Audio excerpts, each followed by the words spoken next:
में माँ दुर्गा के भक्त उनके 9 स्वरूपों की पूजा 9 दिनों तक पूरे विधि विधान करते हैं। शक्ति की साधना का ये पर्व इस साल 22 सितंबर 2025 से प्रारंभ हो रहा है।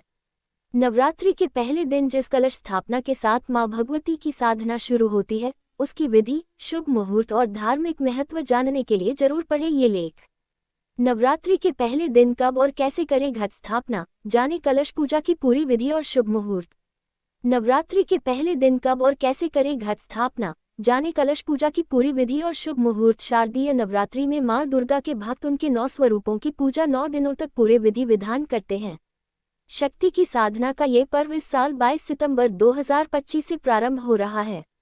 नवरात्रि के पहले दिन जिस कलश स्थापना के साथ माँ भगवती की साधना शुरू होती है, उसकी विधि, शुभ मुहूर्त और धार्मिक महत्व जानने के लिए जरूर पढ़ें ये लेख।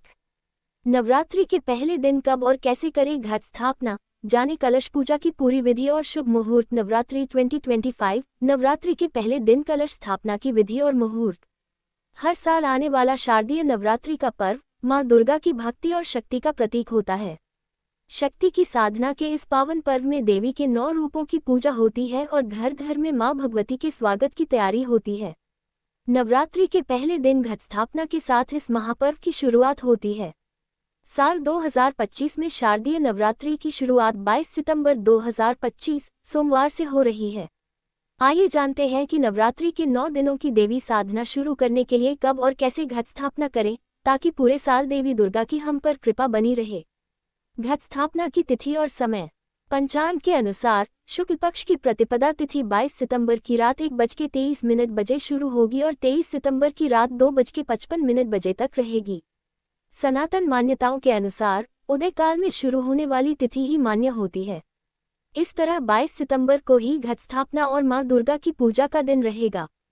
घट स्थापना का शुभ समय सुबह 6:09 बजे से 8:06 बजे तक है। इसके अलावा अगर कोई इस समय पूजा न कर सके तो अभिजीत मुहूर्त में यानी 11:49 से 12:38 तक भी घट स्थापना की जा सकती है। पहले दिन बन रहे शुभ संयोग। नवरात्रि की शुरुआत इस बार बेहद शुभ मानी जा रही है क्योंकि इस दिन शुक्ल और ब्रह्म योग जैसे सकारात्मक संयोग बन रहे हैं। इन योगों में पूजा करने से मनोकामनाएं पूरी होती हैं और घर में सुख शांति और समृद्धि आती है। घट स्थापना की संपूर्ण विधि। घट स्थापना से पहले घर और पूजा स्थल की सफाई करें। सुबह स्नान करके साफ कपड़े पहने, अगर संभव हो तो बिना सिलाई वाले वस्त्र पहने। अब पूजा स्थल पर उत्तर या पूर्व दिशा की ओर मुंह करके बैठें। कलश की तैयारी। मिट्टी में बालू और 7 प्रकार की मिट्टी मिलाकर छोटा चबूतरा बनाएं। कलश को साफ करके उस पर स्वास्तिक बनाएं और सिंदूर लगाएं। कलश के गले में मूली बांधें और उसमें जौ और 7 अनाज रखें। फिर उसमें साफ जल भरें, साथ ही चंदन, फूल, सुपारी, पान, सिक्का और सर्व औषधियां डालें। अब पंचपल्लव, आम के पत्ते या अन्य पत्ते रखें। एक मिट्टी के बर्तन में चावल भरें और उसे कलश के ऊपर रखें। अंत में एक नारियल लेकर उस पर लाल कपड़ा लपेटें और कलश के ऊपर रखें। पूजा के साथ करें कलश स्थापना। अब पूरे श्रद्धा भाव से पूजा करें और कलश को देवताओं का प्रतीक मानते हुए उसमें सभी शक्तियों का आह्वान करें।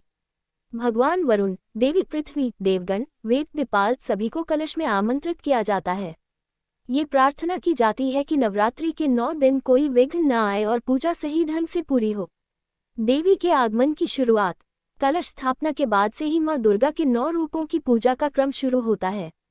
हर दिन अलग अलग रूपों का पूजन किया जाता है। नवरात्रि के पहले दिन मां शैलपुत्री की आराधना होती है। नवरात्रि के न सिर्फ पहले दिन बल्कि पूरे 9 दिनों में मां भगवती के सामने दीपक जलाकर धूप दीप और नैवेद्य अर्पित करें। रोज सुबह और शाम मां की आरती और दुर्गा सप्तशती का पाठ करें। शैलपुत्री माता की कहानी। राजा हिमालय की पुत्री है ये, सती भी कहा जाता है इन्हें। नवरात्र के 9 दिन भक्ति और साधना के लिए बहुत पवित्र माने गए हैं। इसके पहले दिन शैलपुत्री की पूजा की जाती है। शैलपुत्री हिमालय की पुत्री हैं। हिमालय पर्वतों का राजा है। वह अडिग है, उसे कोई हिला नहीं सकता। जब हम भक्ति का रास्ता चुनते हैं तो हमारे मन में भी भगवान के लिए इसी तरह का अडिग विश्वास होना चाहिए, तभी हम अपने लक्ष्य तक पहुंच सकते हैं। यही कारण है कि नवरात्र के पहले दिन शैलपुत्री की पूजा की जाती है। मां शैलपुत्री की कहानी। मां शैलपुत्री सती के नाम से भी जानी जाती हैं। इनकी कहानी इस प्रकार है। एक बार प्रजापति दक्ष ने यज्ञ करवाने का फैसला किया।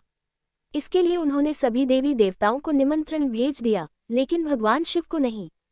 देवी सती भलीभांति जानती थी कि उनके पास निमंत्रण आएगा, लेकिन ऐसा नहीं हुआ।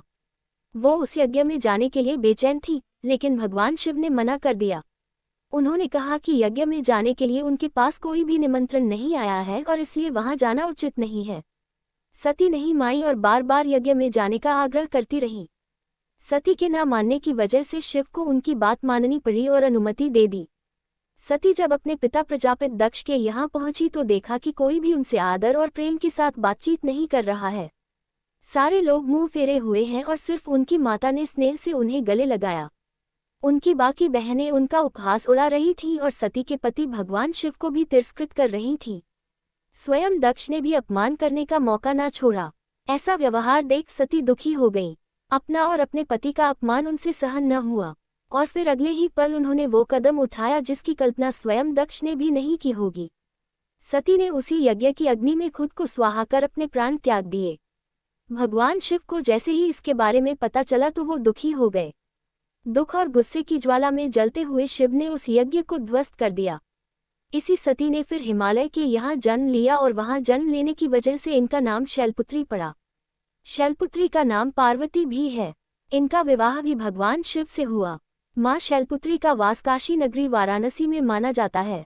वहाँ शैलपुत्री का एक बेहद प्राचीन मंदिर है जिसके बारे में मान्यता है कि यहाँ माँ शैलपुत्री के सिर्फ दर्शन करने से ही भक्तजनों की मुरादें पूरी हो जाती हैं।